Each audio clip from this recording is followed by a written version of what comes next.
The Tower of Babel had been built, but God in his love and mercy for sinners confounded the language of the builders.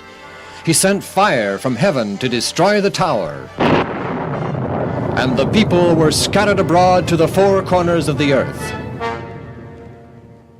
One group of people, in their flight from Babel, discovered a beautiful place between the rivers Tigris and Euphrates on the shores of a beautiful sea. They stopped, settled, built homes, planted gardens and vineyards, and greatly multiplied in number. It was here that Shem, son of Noah, brought his family.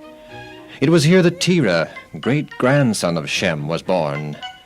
And it was here, years after the flood, that Terah's wife gave birth to 3 sons, Abram, Haran, and Nahor.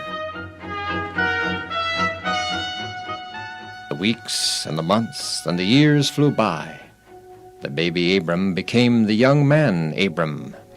Come, Abram, let's go. Haran, I don't think I'd better. Why not? I thought you wanted to go. I've changed my mind. Everyone will be there. Everyone who is anyone. Well, I can't go. I mean, my conscience won't let me. Conscience? Oh, you're fooling.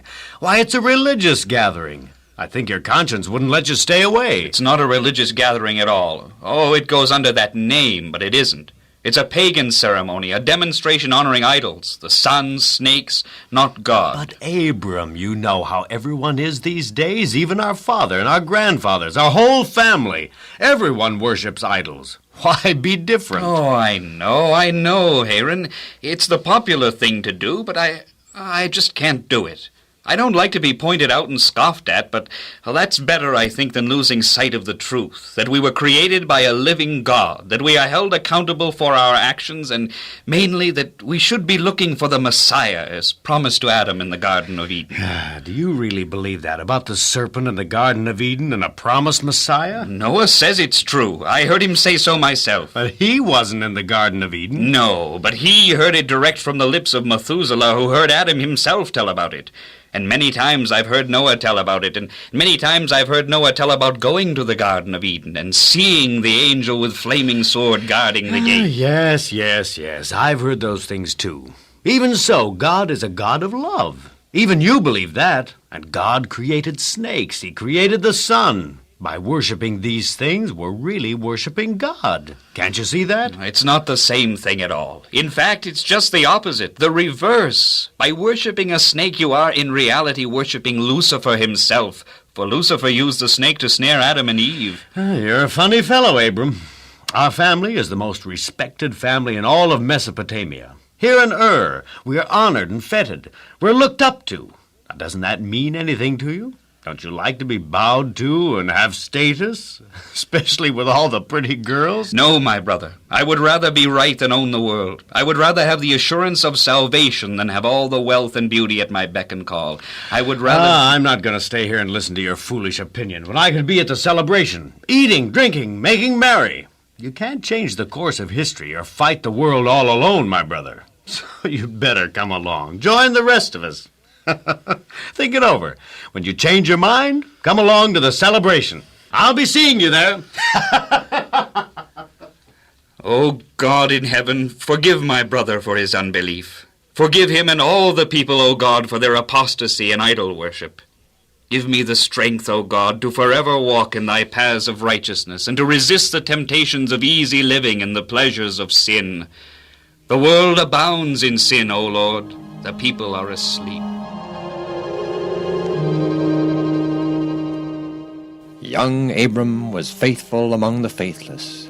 Uncorrupted by the prevailing apostasy and conformity to the world, he steadfastly adhered to the worship of the one true God.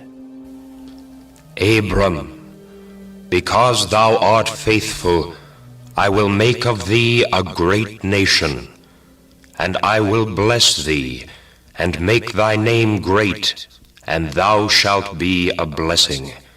In thee shall all families of the earth be blessed.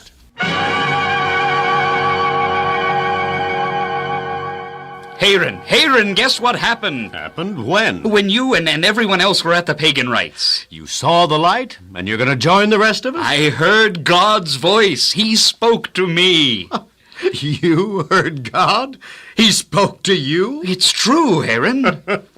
And what did God say to you? You remember how God spoke to Adam after Adam and Eve had eaten the fruit and promised them a Savior to save them from their sins? You remember that, don't you? Yeah, I know that's what they claim, yes? Well, God promised me that the Savior, the Messiah, would come to this world through me. What? Through me, the whole earth would be blessed.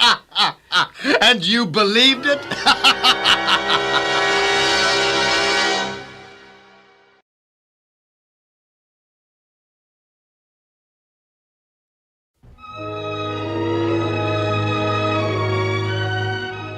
Abram and his two brothers grew to full manhood. Abram's respect for God's word became stronger and more deeply rooted as he gained in years and experience.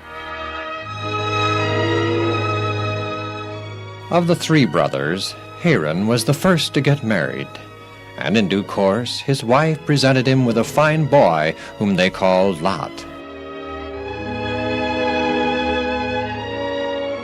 Some time later, Haran was taken ill. At first he made light of his illness, but he became steadily worse, and finally he had to take to his bed. One day he sent for Abram. Good morning, Haran. How are you today? Did you sleep well? I slept very poorly. This wretched cough keeps me awake practically every night. Do you want me to send for the physician? No. Sit down, Abram. There's something I want to tell you.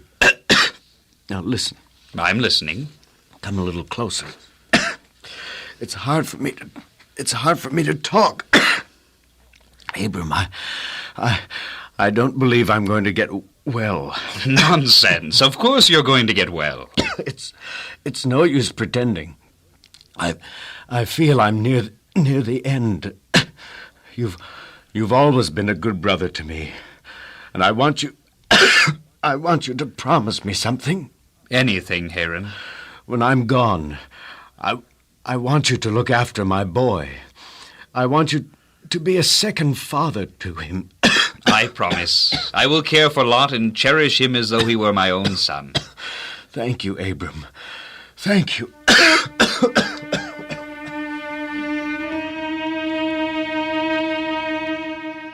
The sad day came when Haran died. Abram, faithful to his promise, took Lot under his wing.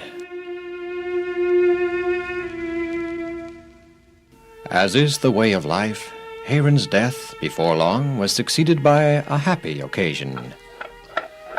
Quick of hand and sure of eye, fast as spinner in the land am I. Turn, little wheel, spin fast, spin true, make my strong thread bright and new. Spin, spin, spin away. Sarai? Sarai! Who's there? It's me, Abram. May I come in? Come in, Abram. I've brought you some fresh eggs. Thank you. Can't you stop spinning for a moment? Why? I want to ask you something. Ask away, I can hear you. Please, Sarai, please stop. Sarai, you know... Well, I mean, I've told you before, but... Well, you see... What is it, Abram? Sarai, I love you. You know I love you, and I want you to become my wife. I mean to ask your father for your hand, but I must know if you love me before I ask him. You know I love you, Abram. Oh, Sarai, you don't know how happy you make me. I'm the happiest man in the whole world. Abram's brother Nahor also married, the name of his wife being Milcah. And the two brothers and their wives and their father Terah lived contentedly in the city of Ur for many years. And it came to pass, when Abram was in his 70s, that the Lord appeared unto him, saying, Abram, get thee out of thy country, and from thy kindred, and from thy father's house, unto a land that I will show thee. And I will make of thee a great nation, and I will bless thee, and make thy name great, and thou shalt be a blessing. And I will bless them that bless thee, and curse him that curseth thee. And in thee shall all the families of the earth be blessed. But Abram, dear, why does God want you to leave here and go to a strange land? I doubt if I can explain it, Sarai. But I have been chosen by God to be the keeper of his sacred oracles. I have a special work to do. If I stay here, I will be under the influence of friends and relatives which might interfere with the special training that God proposes to give me. Does that explain it, Sarai? No, I don't understand, Abram. Well, my life must be different from others. I must put spiritual things first, and that is hard to do among apostate friends and the influences of early associations. So I must dwell among strangers and be free to do as God commands, without being fearful of what friends and relatives will think. I think I begin to understand. Did you ask God what sort of land he's sending you to? Is it a beautiful country? Is it fertile land? Will it provide our needs, Abram? No, Sarai, dear, I did not inquire of God. I felt that I must obey him without question. I have faith in God and his word. If this strange land where we go be good or evil, hot or cold, productive or barren, it will be the happiest place on earth for me, because that is where God would have me be. Never before have I heard of such great faith. Ah, Sarai, my dear, faith is an elusive thing, yet once gained is powerful. God speaks. We believe without knowing or understanding. That is faith. Abram called together all the members of his family and told them what the Lord had said. Many of them were persuaded to go with him. And Abram, with Terah his father, Lot his nephew, and Sarai his wife, all their household and cattle and sheep, went forth from Ur of the Chaldees.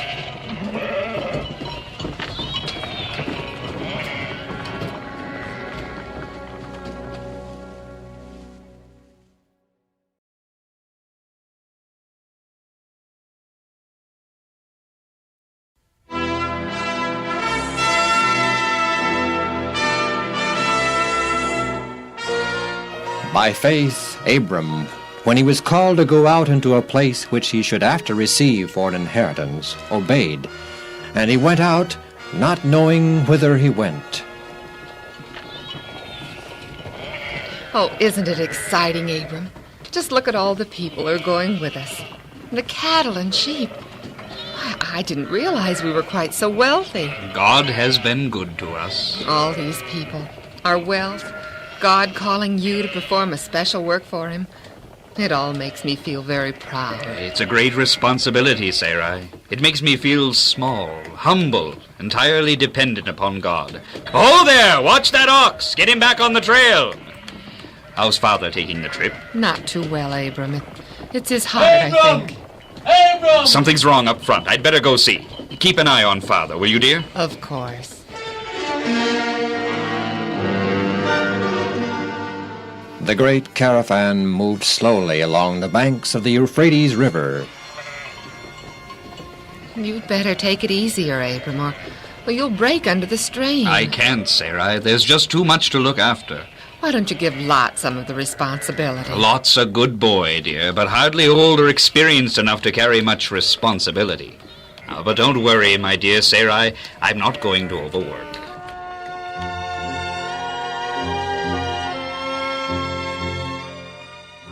At last, many weeks later, the caravan reached Haran. Oh, Abram, it's good to rest and not be constantly on the move. I like this place. It's beautiful. Indeed it is. Why don't we stay here a while? Will do us all good, especially Father Terah. Is he worse? Yes, Abram, I think so. He hasn't said anything or complained. He wouldn't. No, he wouldn't want to alarm us. Sarai, I think we'll stay right here. Here forever? Oh, no. Only until God instructs us to move on.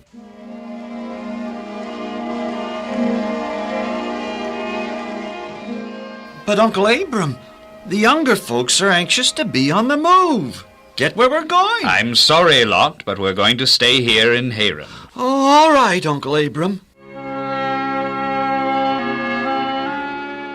Weeks passed. Months came and went. Still Abram remained in Haran, awaiting the word of God to move on. During their long stay there, Abram and Sarai were not idle. Both worked hard to lead others to the worship and service of the true God. In this they were successful. Terah, Abram's father, grew weaker and weaker. Finally, one night, death came to him. With deep, true sorrow, the entire encampment watched the elderly patriarch lowered into his last earthly resting place. Again God spoke to Abram, commanding him to again take up his journey to the land that the Lord would show him. Well, Sarai, my dear, at last we move on. God told you to leave, Abram? Yes, I'll get things ready then. When are we leaving? as soon as possible. Do you want me to go ahead as planned? Yes, please, Sarai. You notify all the converts to God's word that we have gained here. Help them get ready. Lot will take care of the shepherds and their families and the flocks and herds. I will talk to my relatives, help them get ready. You're a good organizer, Abram. Cleanliness and order are heaven's first law.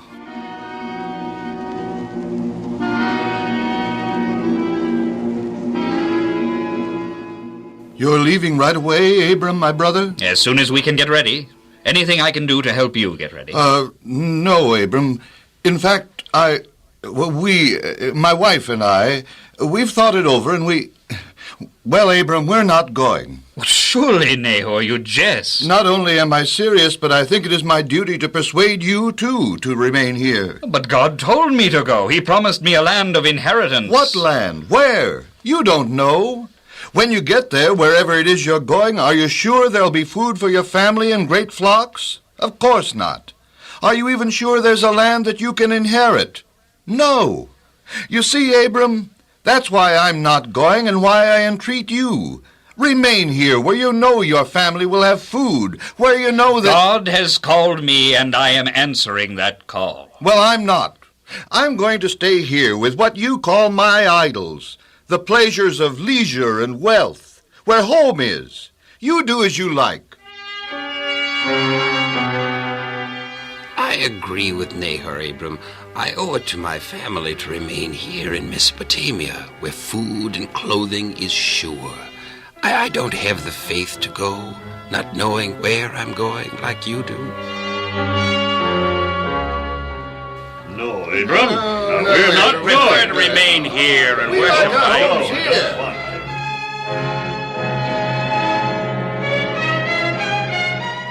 Of all the relatives that Abram had, only his wife Sarai and his nephew Lot chose to share the patriarch's pilgrim life. Yet it was a large company that set out from Haran. The company included many servants and retainers and those who had accepted God in Haran. All these attached themselves to the patriarch's household and accompanied him to the land of promise. And they went forth from Mesopotamia toward the land of promise, and into the land of Canaan they came.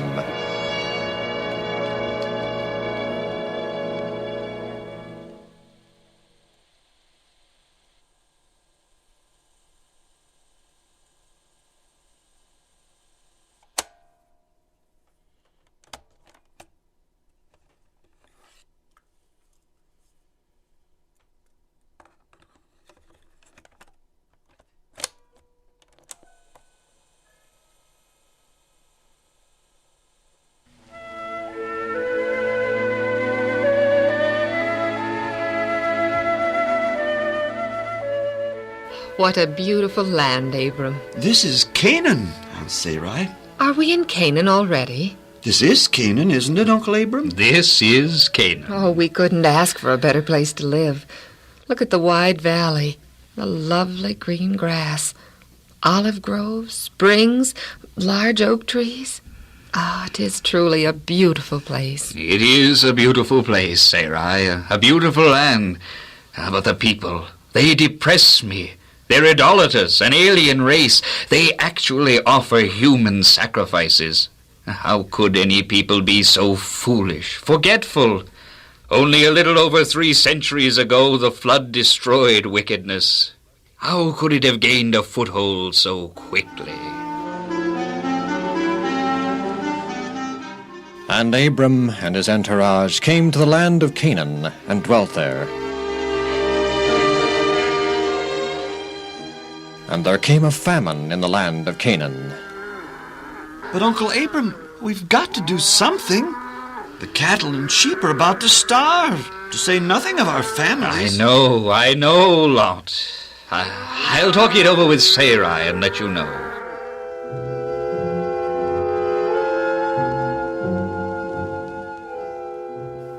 You're asking my advice, Abram? Yes, you are my wife. We are partners. You have a right to help make decisions. It's your duty. Well, there's a famine, Abram. Why? Because there's been no rain. The brooks and rivers have ceased to flow. All this has caused the grass and vegetation to wither and die. There's no food. God, the God that you worship, controls the rain and rivers and grass and vegetation. He's permitted these things to happen, Abram.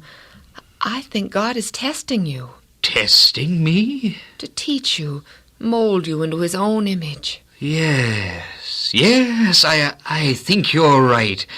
My first reaction was to go back to Mesopotamia, but I'm sure God doesn't want me to do that. We've got to go somewhere where there's food. I understand that the land of the Nile is rich in foods, and that the king is generous and deals kindly with strangers. Then we're going to Egypt? We'll go to Egypt temporarily.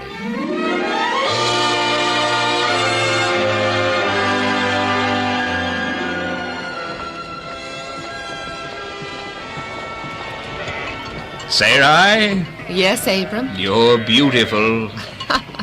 Well, to you, perhaps. You are beautiful, Sarai, and I hear that the king of Egypt is, well, that he has a mania for beautiful women. Well, that eliminates me. I'm serious, Sarai.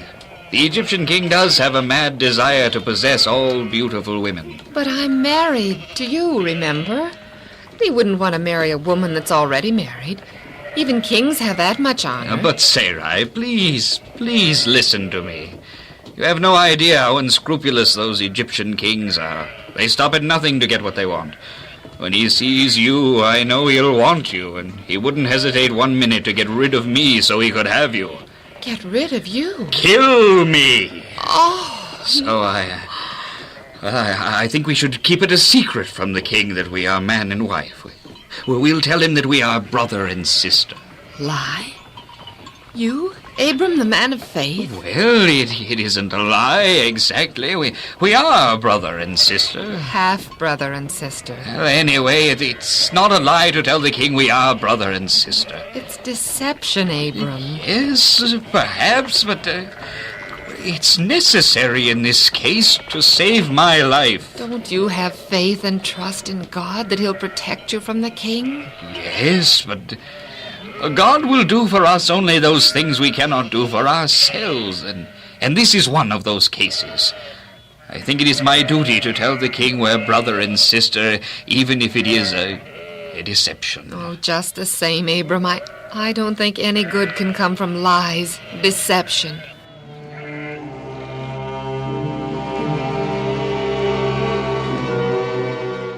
And it came to pass that when Abram was come to Egypt, the Egyptians beheld Sarai that she was very fair. The thing was told Pharaoh, king of Egypt. Sarai! Sarai! Sarai! Sarai, where are you? Greetings, Uncle Abram. Lot, where is your Aunt Sarai? You don't know? Lot, where is she? They took her away Took her away? to the king's palace. Who did? The princes and servants of the king. The king has... Uncle Abram, what's the matter? Nothing that I... Well, that I... Lot, please go. Leave me alone. But Uncle Abram, Lot, you don't want... please go. Oh, all right, Uncle Abram. Oh, God in heaven, God of mercy, show now thy mercy to me. Forgive me for transgressing thy law.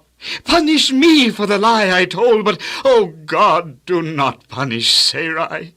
It was I, O God, not Sarai. Oh, forgive me, and bring Sarai back to me, alive and safe. It is a sin to lie, O God, and I'm sorry. Never again will I tell a falsehood. Never again will I mistrust thee or lose faith. Oh, forgive me and keep Sarai safe. Bring us together again, and thy name shall be honored and glorified.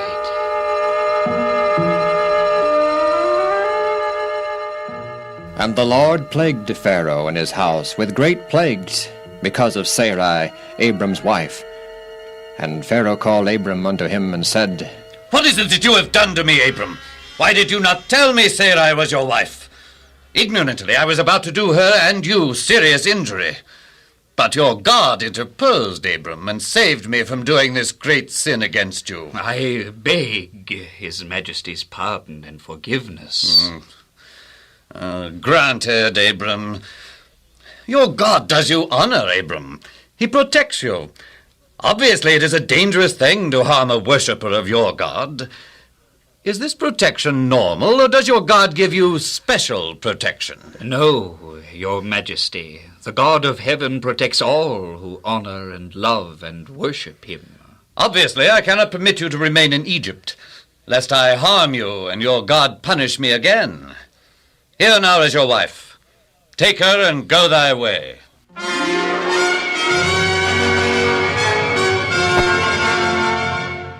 And Abram went out of Egypt, he and his wife and all that he had, and Lot went with him. O God, I thank you for your great mercy in granting me forgiveness. May I always remember that when one becomes a child of God, there is no excuse for falsehood or deception. And they returned unto Canaan, the land of promise.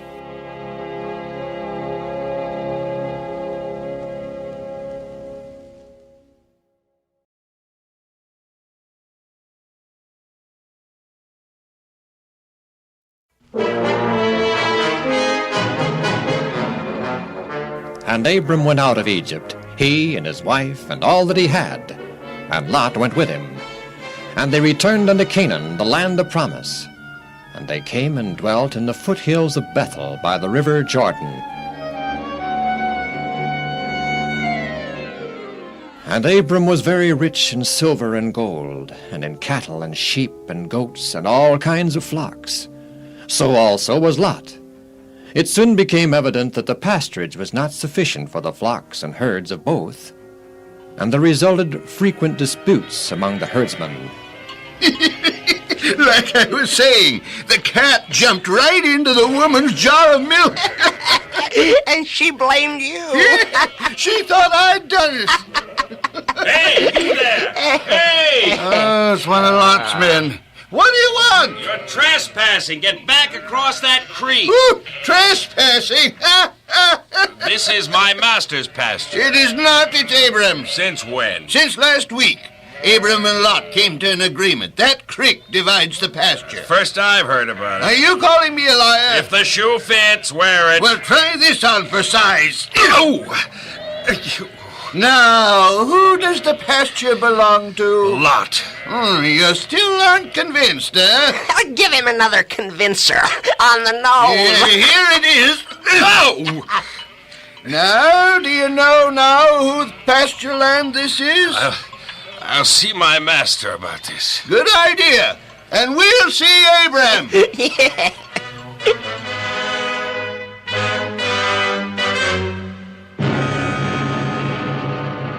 Lot, are you very busy? No, Uncle Abram, why? I wish to talk with you. And I want to talk to you. It seems that our herdsmen are forever clashing over pasture space. So I understand. Your men are at fault. They let your cattle graze on the other side of the creek. The fault does not lie with the men. The plain truth is that there just isn't enough pasture in these hills for both our herds. They have grown too large. What do you suggest be done about it? Well, there's only one thing to do. Separate the flocks. Separate? Why not? The entire land of Canaan lies before us. You take your flocks one way, and I'll take mine the other. It's as simple as that. Well, can we agree, though, which of us is to go where? You can have your choice, Lot. I'll take what's left. Oh, that seems fair enough, Uncle Abram. I'll talk it over with the wife and let you know.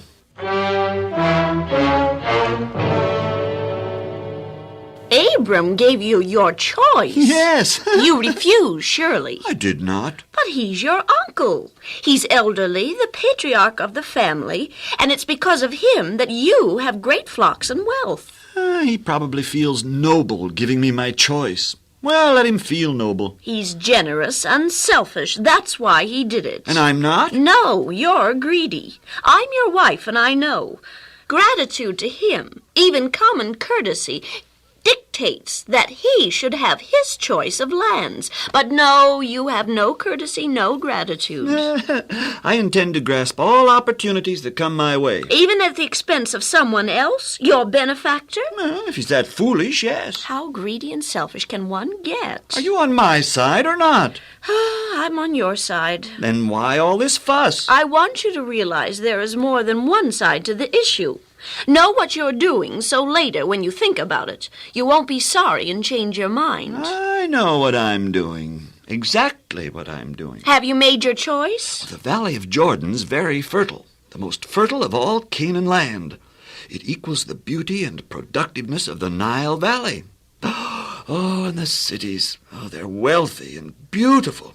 And their crowded marts offer profitable traffic in cattle and sheep. Oh, greedy, greedy, greedy. You don't want to live in the cities? Of course I do, Lot. What normal woman doesn't want the excitement and glamour and social life of cities? Then it's settled.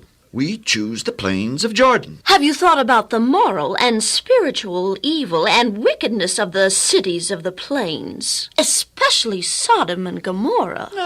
They're not as bad as they're painted. Anyway, even if they are, we can be missionaries, can't we? And convert them to the worship of the God of heaven.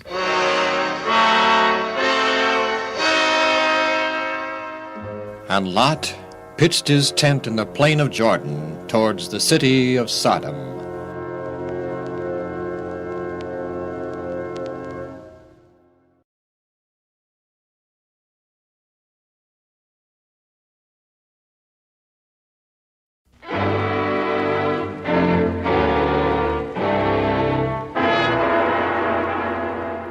And it came to pass that after 12 years of servitude, the kings of Sodom and Gomorrah, of Admah and Zeboim, as well as the king of Bela, rebelled against Chedorlaomer, their conqueror.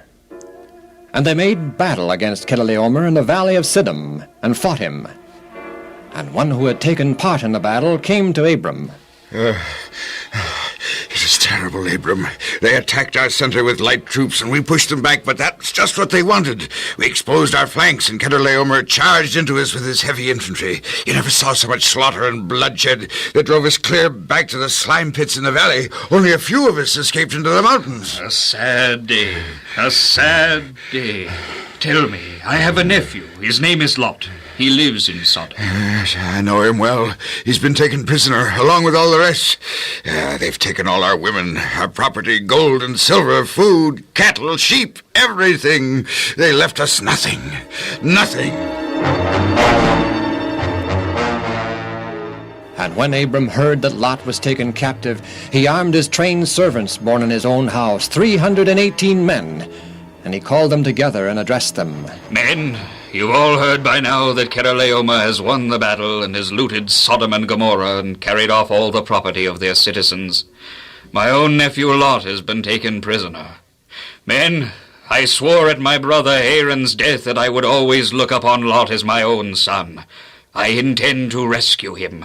I intend to pursue Chedorlaomer's army and set Lot free. Are you with me? Will you help me?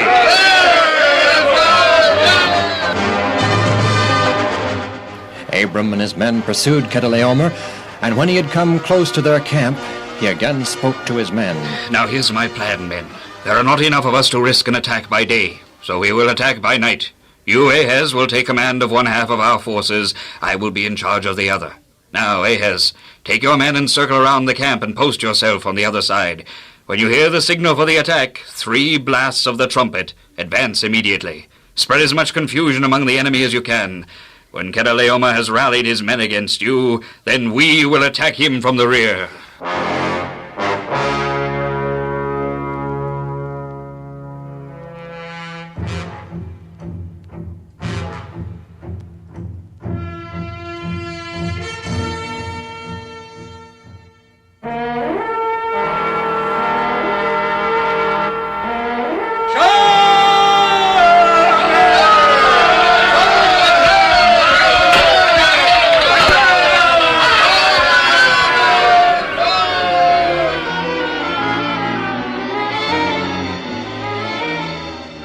Abram's attack was successful. Chedorlaomer's army was put to flight, and Abram pursued them to Hobah, which is on the left hand of Damascus. And he brought back all the goods, and his nephew Lot, and his goods, and the women also, and the people.